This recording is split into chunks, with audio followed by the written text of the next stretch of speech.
ನಮಸ್ಕಾರ ವೀಕ್ಷಕರೇ, MMK TV ಕನ್ನಡಗೆ ಸ್ವಾಗತ. ನಾನು ಮೋಹನ್. ಇದೀಗ ಒಂದು ಎಕ್ಸ್ಕ್ಲೂಸಿವ್ ಬ್ರೇಕಿಂಗ್ ಲಭ್ಯ ಆಗ್ತಾ ಇದೆ. ಹಾಡು ಹಗಲೇ ಮನೆ ಬೀಗ ಹೊಡೆದು ಲಕ್ಷಾಂತರ ಮೌಲ್ಯದ ಚಿನ್ನ ನಗದು ದೋಚಿದ್ದಾರೆ ಕಳ್ಳರು. ದೊಡ್ಡಬಳ್ಳಾಪುರ ತಾಲೂಕಿನ ಎಸ್ ನಾಗೇನಹಳ್ಳಿ ಗ್ರಾಮದಲ್ಲಿ ದರೋಡೆ ನಡೆದಿದೆ. 1.30 ಲಕ್ಷ ನಗದು ಸೇರಿ ಚಿನ್ನಾಭರಣ ಕದ್ದೊಯ್ದಿದ್ದಾರೆ ಕದೀಮರು. ಇನ್ನು ಗ್ರಾಮಾಂತರ ಪೊಲೀಸರ ಪರಿಶೀಲನೆ ನಡೀತಾ ಇದೆ. ಕಳ್ಳರಿಗಾಗಿ ಶೋಧ ಕಾರ್ಯ ನಡೀತಾ ಇದೆ. ಸಿಸಿಟಿವಿ ಸುಳಿವನ್ನ ಆಧರಿಸಿ ತನಿಖೆಯನ್ನು ಆರಂಭಿಸಿದ್ದಾರೆ ಪೊಲೀಸರು. ಹೌದು, ದೊಡ್ಡಬಳ್ಳಾಪುರದಲ್ಲಿ ಹಾಡ ಹಗಲೇ ಕಳ್ಳರ ದಾಳಿ ಆತಂಕವನ್ನ ಮೂಡಿಸಿದೆ. ಮನೆ ಬೀಗ ಒಡೆದು ಲಕ್ಷಾಂತರ ಮೌಲ್ಯದ ಚಿನ್ನಾಭರಣ ಮತ್ತು ನಗದು ದೋಚಿ ಪರಾರಿಯಾಗಿರುವ ಘಟನೆ ನಡೆದಿದೆ.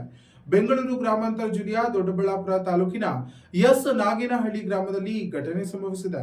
ಸ್ಥಳಕ್ಕೆ ಗ್ರಾಮಾಂತರ ಪೊಲೀಸರು ಭೇಟಿ ನೀಡಿ ಪರಿಶೀಲನೆ ನಡೆಸಿದ್ದು ಪ್ರಕರಣವನ್ನ ದಾಖಲಿಸಿಕೊಂಡಿದ್ದಾರೆ. ಈ ಕುರಿತಾದ ಇನ್ನಷ್ಟು ವರದಿ ಇಲ್ಲಿದೆ.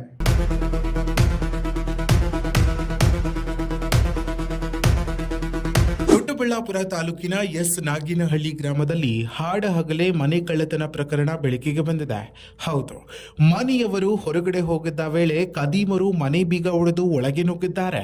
ಮನೆಯಲ್ಲಿದ್ದ ಚಿನ್ನಾಭರಣ ಹಾಗೂ ನಗದು ಹಣವನ್ನ ದೋಚಿಕೊಂಡು ಕಳ್ಳರು ಪರಾರಿಯಾಗಿದ್ದಾರೆ. ಕಳ್ಳತನವಾದ ಚಿನ್ನಾಭರಣಗಳಲ್ಲಿ 10 ಗ್ರಾಂ ಗೋಲ್ಡ್ ಚೈನ್, ತಲಾ 15 ಗ್ರಾಂ ತೂಕದ ಬ್ರೇಸ್ಲೆಟ್ ಮತ್ತು ನೆಕ್ಲೆಸ್ ಸೇರಿವೆ.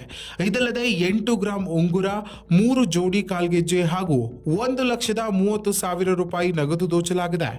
ಘಟನೆಯ ಮಾಹಿತಿ ತಿಳಿಯುತ್ತಿದ್ದಂತೆ ದೊಡ್ಡಬಳ್ಳಾಪುರ ಗ್ರಾಮಾಂತರ ಪೊಲೀಸರು ಸ್ಥಳಕ್ಕೆ ಭೇಟಿ ನೀಡಿ ಪರಿಶೀಲನೆ ನಡೆಸಿದ್ದಾರೆ. ಮನೆ ಸುತ್ತಮುತ್ತಲಿನ ಸಿಸಿಟಿವಿ ಕ್ಯಾಮೆರಾ ದೃಶ್ಯಗಳನ್ನು ಸಂಗ್ರಹಿಸಿ ಕಳ್ಳರ ಪತ್ತೆಗೆ ಮುಂದಾಗಿದ್ದಾರೆ. ಈ ಸಂಬಂಧ ದೊಡ್ಡಬಳ್ಳಾಪುರ ಗ್ರಾಮಾಂತರ ಪೊಲೀಸ್ ಠಾಣೆಯಲ್ಲಿ ಪ್ರಕರಣ ದಾಖಲಾಗಿದ್ದು ಪರಾರಿಯಾಗಿರುವ ಆರೋಪಿಗಳಿಗಾಗಿ ಪೊಲೀಸರು ಬಲೆ ಬೀಸಿದ್ದಾರೆ. ಇನ್ನು ಆಡ ಹಗಲೇ ನಡೆದ ಈ ಕಳ್ಳತನ ಘಟನೆ ಗ್ರಾಮದಲ್ಲಿ ಆತಂಕ ಉಂಟು ಮಾಡಿದೆ. ಪೊಲೀಸರು ಶೀಘ್ರದಲ್ಲೇ ಆರೋಪಿಗಳನ್ನು ಬಂಧಿಸುವ ವಿಶ್ವಾಸವನ್ನ ವ್ಯಕ್ತಪಡಿಸಿದ್ದಾರೆ. ಇನ್ನಷ್ಟು ಹೆಚ್ಚಿನ ಮಾಹಿತಿಗಾಗಿ ನಮ್ಮ ಎಂಎಂಕೆ ಯೂಟ್ಯೂಬ್ ಚಾನೆಲ್ ಅನ್ನು ಸಬ್ಸ್ಕ್ರೈಬ್ ಮಾಡಿಕೊಳ್ಳಿ.